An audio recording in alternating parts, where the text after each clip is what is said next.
Selamat pagi anak-anak. Selamat pagi, Bu. Oke, hari ini kita akan memulai pembelajaran. Tapi sebelum memulai pembelajaran, kita akan berdoa terlebih dahulu. Doa nanti akan dipimpin oleh Kak Mita ya. Silakan Kak Mita. Baik, sebelum memulai pembelajaran ada baiknya kita berdoa menurut agama dan kepercayaan kita masing-masing. Berdoa dimulai.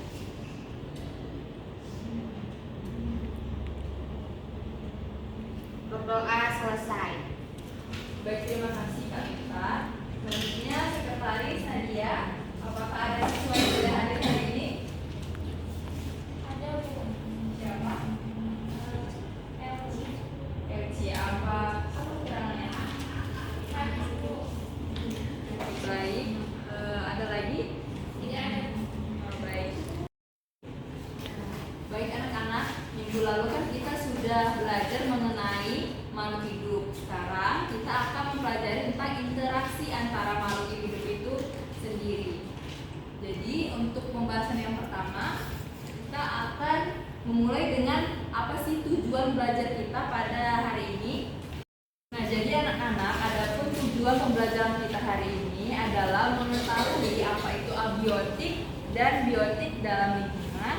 Lalu apa saja sih pengaruh abiotik dan biotik dalam interaksi makhluk hidup dan bagaimana pencemaran dari biotik dan abiotik ini dapat mengganggu lingkungan.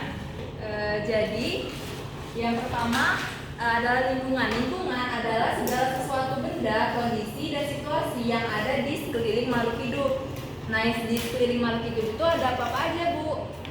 Ada yang namanya hewan, tumbuhan, makhluk hidup. Lalu ada tanah, air, dan batu. Nah, jadi apakah di sini ada yang tahu jika Ibu sebutkan contoh seperti ini? Jadi apakah jika Ibu menyebutkan contoh seperti air sungai, apakah kalian dapat mengetahui itu adalah golongan abiotik atau biotik? Tahu. Nah, Biotik ya, Bu? abiotik. Nah, yang menjawab abiotik itu adalah yang benar. Air sungai adalah abiotik ya anak-anak. Iya, Bu. Nah, jadi biotik itu adalah sesuatu yang hidup di lingkungan kita, sedangkan yang abiotik itu yang tidak hidup. Contohnya seperti apa yang hidup itu? Seperti tumbuhan, hewan, dan manusia. Mereka tumbuh dan berkembang. Sedangkan abiotik mereka itu tidak hidup atau tidak bertumbuh dan berkembang. Contohnya seperti apa? Seperti batu, air, dan angin. Jadi anak-anak, ada beberapa peran dari komponen biotik. Seperti yang pertama yaitu produsen. Dimana kita tahu pohon itu kan menghasilkan buah. Nah, buah itu kan dapat dikonsumsi oleh manusia, maka itu yang dinamakan oleh produsen. Selanjutnya ada pengurai. Pengurai itu contohnya adalah virus dan bakteri atau virus dan jamur. Dimana jamur ini dia dapat mengurai sesuatu di lingkungannya. Nah, selanjutnya adalah konsumen. Dimana konsumen itu contohnya adalah manusia, dimana mereka memakan hasil alam yang dibuat oleh produsen itu sendiri. Selanjutnya ada peran dari komponen abiotik, di mana komponen abiotik ini berperan sebagai wadah atau tempat untuk biotik itu melakukan tumbuh dan kembang. Anak, hewan, tumbuhan, dan manusia itu tidak akan pernah lepas dari kebutuhan abiotik. Mereka itu akan sangat berpengaruh karena mereka itu adalah pelengkap atau sebagai media pertumbuhan dari makhluk hidup itu sendiri. Nah, jadi Ibu ada satu contoh permasalahan mengenai pengaruh abiotik terhadap biotik. Nah, kita dapat saksikan terlebih dahulu video ini, tetapi nanti video ini akan dijelaskan oleh Ibu Duma dan kalian dapat mengerjakan LKPD yang diberikan oleh Ibu Duma ya anak-anak. Baik, Bu. Baik, sekian dan terima kasih. Selamat pagi, anak-anak. Pagi, Bu.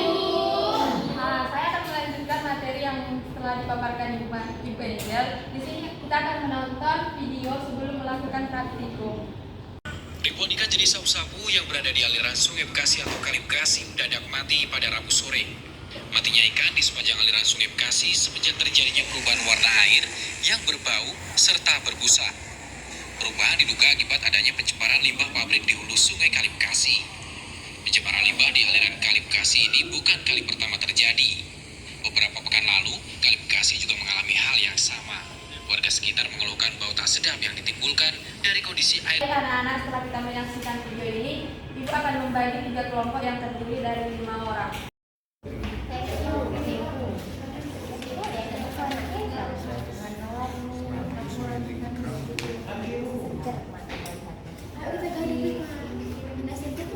Jadi anak-anak, bisa diperhatikan di LKPD, kan ada rumusan masalah. Jadi boleh pertanyaan dari video yang tadi, terima tesisnya dan buat pendapatnya dari video yang dipaparkan tadi.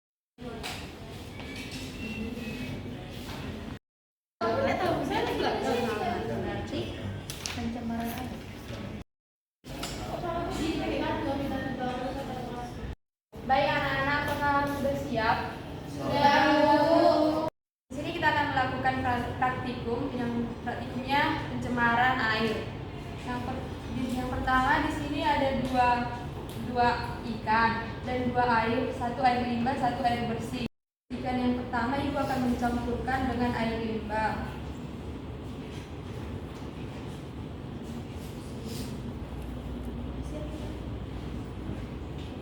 Untuk yang ikan satu ini pakai air yang bersih. Baru kita perhatikan cara perkembangan ikan ini dua-duanya 2-4 menit. Baik, setelah kita lihat ikan yang di dalam wadah ini, kalian akan mengerjakan soal-soal yang ada di dalam LKPD.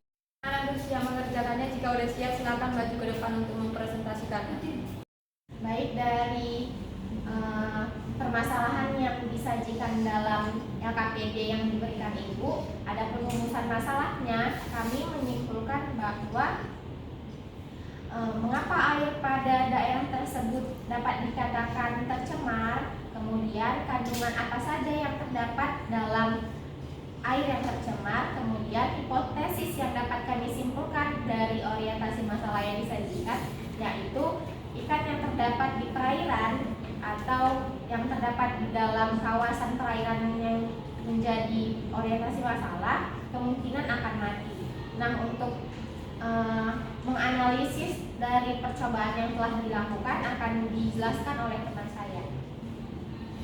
Jadi ada pun analisis data dari LKPD yang sudah diberikan. Yang pertama, berdasarkan percobaan yang telah kami lakukan, adakah perbedaan gerakan ikan yang pada wadah gelas A dan gelas D. Nah, ada perbedaan di mana ikan di air bersih atau wadah A itu lebih lincah gerakannya dibandingkan pada ikan yang di air tercemar atau gelas B. Yang kedua, bagaimana keadaan ikan jika berada di air tercemar dalam jangka waktu yang lama. Jadi ikan itu akan seperti lemas lama-lama. Kalau terlalu lama di air tercemar itu akan mengalami kematian.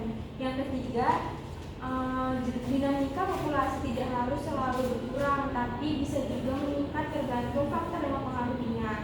Nah, jelaskan apakah kalimat tersebut benar? Nah, menurut kami benar, karena pada suatu populasi itu keberlangsungan hidup itu tergantung pada kondisi lingkungan. Nah, apabila kondisi lingkungannya itu baik atau bersih, itu perkembangan dinamikanya akan semakin meningkat perkembangan si populasi tersebut. Apabila ekosistemnya itu terganggu atau tercemar, maka populasi di ekosistem tersebut akan terganggu juga atau mengalami kehilangan.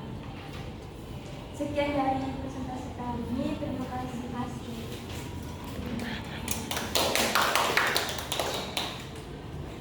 Baik, dapat disimpulkan untuk pertemuan hari ini, apabila lingkungan tersebut tercemar, maka makhluk hidup pun dapat tercemar juga.